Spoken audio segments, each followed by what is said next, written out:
Where on earth are you? Your child is in serious trouble. One scorching hot day, I screamed over the phone at my son on the other end of the line. His car, which I hadn't noticed until now, was parked in the driveway of my home. Inside the car, which had exceeded 104 degrees Fahrenheit, was my limp 2-year-old grandchild. In this emergency, what could my son and his wife possibly be doing? We're on a family trip right now. But my son answered casually and quickly hung up the phone. And after this, when the unbelievable truth became clear, I made a certain decision. Ever since my husband passed away, I, Jesse Johnson, had been living alone. At 60, I had retired from my job and was enjoying a peaceful life, and the source of my joy was the existence of my son's family, who lived nearby. My 34-year-old son, Ian, had married Becky, who was a year younger than him, and they lived as a family of 4 with their 5-year-old daughter, Lily, and 2-year-old son, Christopher. We had a wonderful relationship, whether they invited me out, or I invited them over for meals. And seeing them so happy gave me energy as well. But then, something happened that began to cast a shadow on their peaceful lives. Mom! Lily finally did it. One Sunday, my son's family came to visit.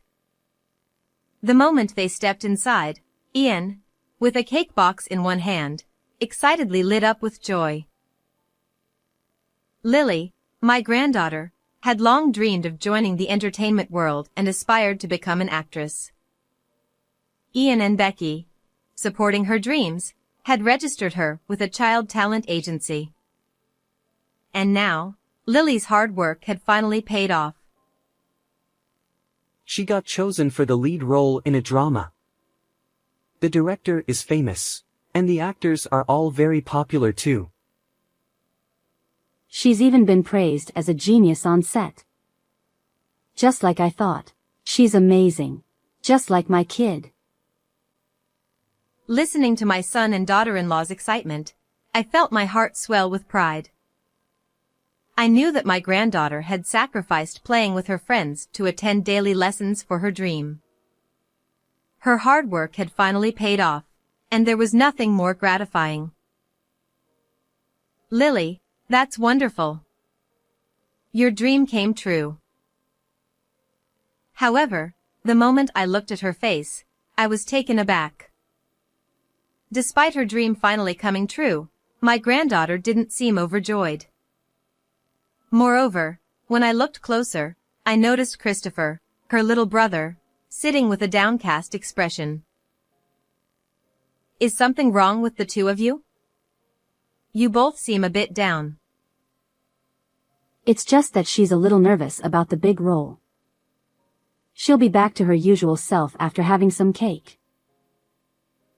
But Ian and Becky didn't seem to care about the children's mood and quickly set about serving the cake they'd brought.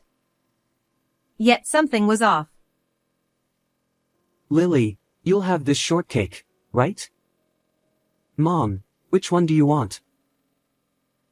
I don't mind, but why are there only 4 cakes? As I prepared the plates, I tilted my head in confusion. There were 5 of us, counting Christopher, who could now eat cake, yet there was 1 cake missing from the box. Becky suddenly shot an angry glare at Christopher. This boy had an accident in the toilet this morning. So, he's being punished. At her harsh tone, Christopher visibly flinched. It seemed that Becky was a bit too strict in her parenting. And though Christopher was a rambunctious child by nature, which I found endearing, it appeared she was trying to correct his behavior. But seeing him sit in the back, watching us eat the cake, I couldn't help but feel sorry for him. Let's keep this a secret from Mommy and Daddy, okay? Eventually, when my son and daughter-in-law were away from the table, I secretly gave Christopher some of my cake. Seeing his face light up with a smile, and noticing that Lily relaxed a bit as well, I finally felt some relief. I'm sure it's just their way of parenting, and it's not my place to interfere. But something this small should be fine, right? At the time, that's what I thought. However, an event occurred later that changed everything. Lily's success in the drama turned her into a rising star. Naturally, it was something to celebrate, but as her career in entertainment became busier, the family visits to my home became less frequent. I started seeing Lily more often on a screen than in person. Though it made me feel a bit lonely, I told myself it was fine as long as my son's family was doing well. But then, one day, Ian called me unexpectedly. Lily's becoming famous, so we want to get her a kid's cell phone. Could you buy it for her as a gift? Apparently, since she was moving between locations so often, they wanted her to have a way to stay in touch with them and with me. I fully agreed with the idea, but one thing troubled me: Christopher. If that's the case, I'll buy something for both grandchildren. It wouldn't be fair otherwise. Oh, he doesn't need anything. He's just so spoiled and impossible to handle. At my suggestion, Ian sighed deeply. The difference in his attitude compared to when he talked about Lily left me furrowing my brow. That's a harsh thing to say. Christopher is a good kid too. While it was understandable that their lives had changed so drastically, it didn't mean they could neglect Christopher. He's just so much worse than Lily. And it's all your fault for spoiling him so much. At my comment, Ian's voice suddenly escalated. He continued venting about how Christopher didn't listen and how he was worried that he wouldn't turn out to be a decent person. Initially, I was shocked by my son's outburst, but seeing him so on edge filled me with concern. I had never heard him this worked up before. Maybe Ian just isn't used to the new situation yet. I decided it would be best not to press further and agreed to get Lily the phone, but only under the condition that we didn't tell Christopher. I planned to buy something for Christopher later, once Ian had calmed down. I also decided to keep a closer eye on them from then on. But soon after, an incident occurred that flipped my resolve upside down. A few weeks after buying the phone for Lily, on a particularly hot day, I stepped outside, planning to go to the supermarket. That's when I noticed another car parked in my driveway next to mine. It was my son and daughter-in-law's car. Huh? They didn't say they were coming to visit. The engine wasn't running, and no one seemed to be getting out. Curious, I peeked inside through the window. And the moment I did, my eyes widened in shock. Christopher! What are you doing here? There, in the passenger seat, was my grandson, slumped over and motionless. The temperature gauge inside read 104 degrees Fahrenheit, and it was clear that he was in serious danger. This is bad. I need to hurry. Panicking, I called an ambulance and quickly dialed my son's phone, knowing he had the car keys. It was a record-breaking hot day according to the news. What on earth were they thinking, leaving him in the car like this? Hello? Ian. Where are you? Your child is in serious trouble. My voice grew urgent as I explained the situation. We're on a family trip. We're not there. What do you mean? Christopher is here. Well, he was being too noisy, So we didn't take him. I dropped him off at your house. You'll figure it out. Unbelievably, my son brushed off my concerns and hung up the phone without a care. Stunned, I was left standing in disbelief. I had thought their strictness with Christopher was out of concern for his future, but this was clearly going too far. What on earth are they thinking? Just then, I received an email that revealed a shocking truth, one that made me unable to contain my anger any longer.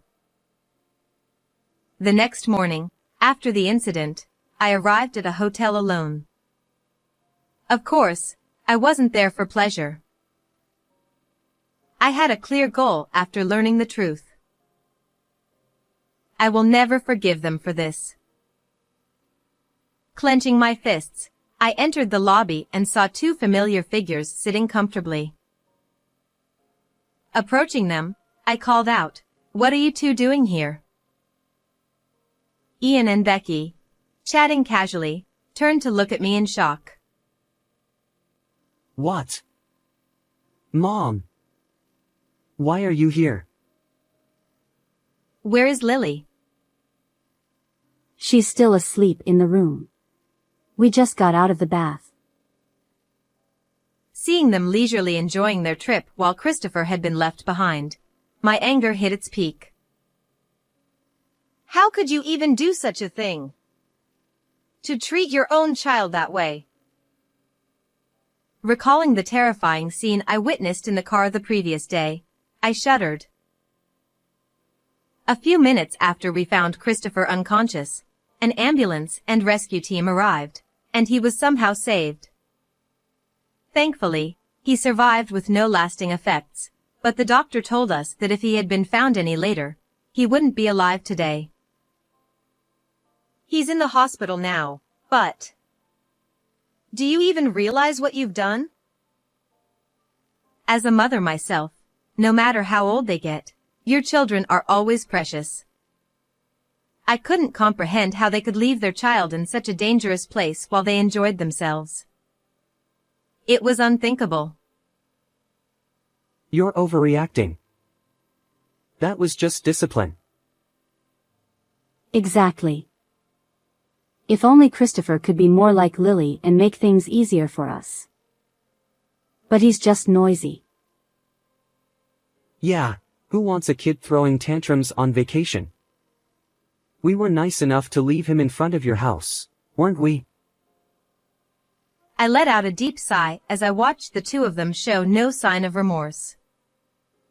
It seems that with Lily's growing fame, they've become even more arrogant than I expected. I couldn't leave my grandchildren in the care of these two any longer.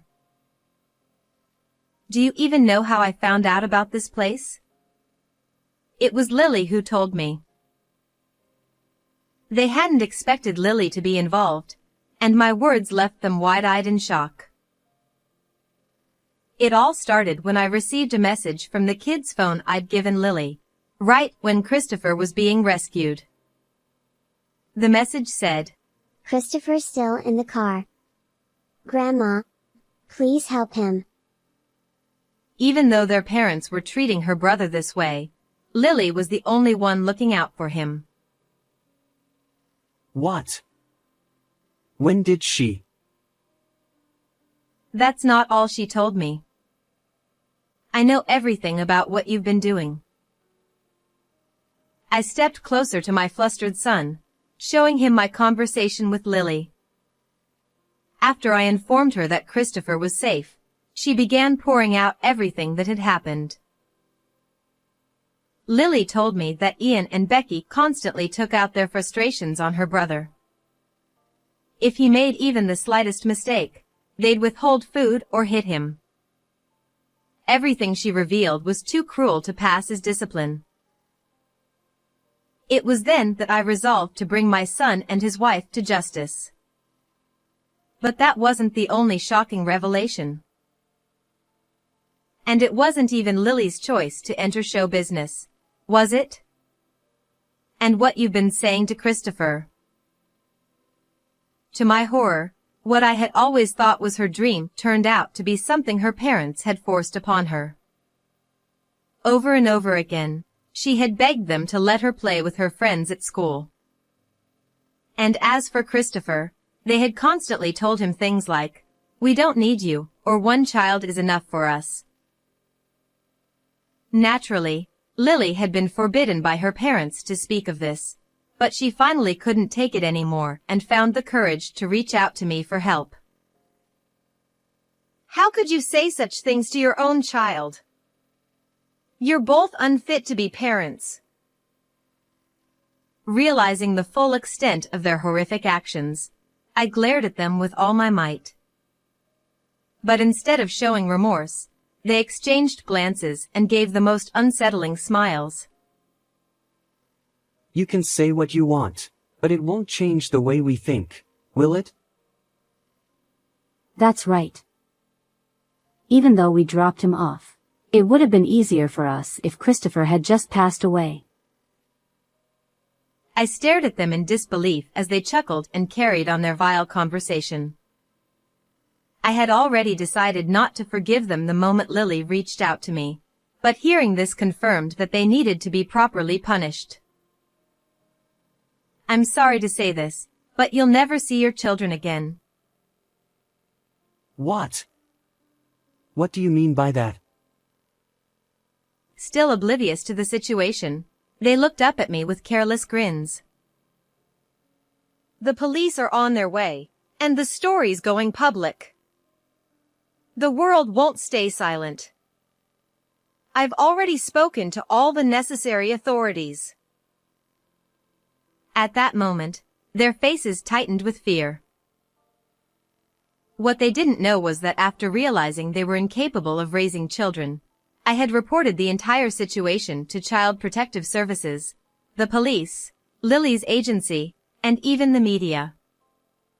With all these organizations in motion, the story was bound to make headlines soon. And for Ian and Becky, who thrived on public image and fame, the weight of the news hit them hard. What? If that happens, how am I supposed to live? My job. They'll find out. That's right.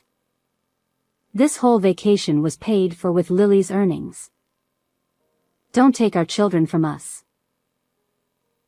The carefree attitude they had just moments ago vanished as they stood up in a panic. I watched them with a mix of pity and disgust. In the end, they had never cared about their children. They only wanted the money, status, and fame. People like them didn't deserve to be parents to my precious grandchildren. Accept your punishment. It's all your own doing. As I delivered these cold words, they finally understood the severity of the situation. Their bodies stiffened, and they slumped over in defeat. Eventually, the truth came out, and my son and his wife were arrested. With Lily's fame, the media swarmed over the story, and soon their faces were plastered all over the news as villains. Even if they get out of prison, they'll spend the rest of their lives with the public pointing fingers at them. As for me, I ended up taking in both grandchildren. Lily has happily retired from show business and now enjoys playing with her friends at school. Christopher, too, seems much more relaxed and peaceful now that he's in a safe environment. As I continue to cherish this time with them, I find renewed strength to carry on. How did you enjoy this story? Don't forget to subscribe to the channel, and I'll see you in the next video.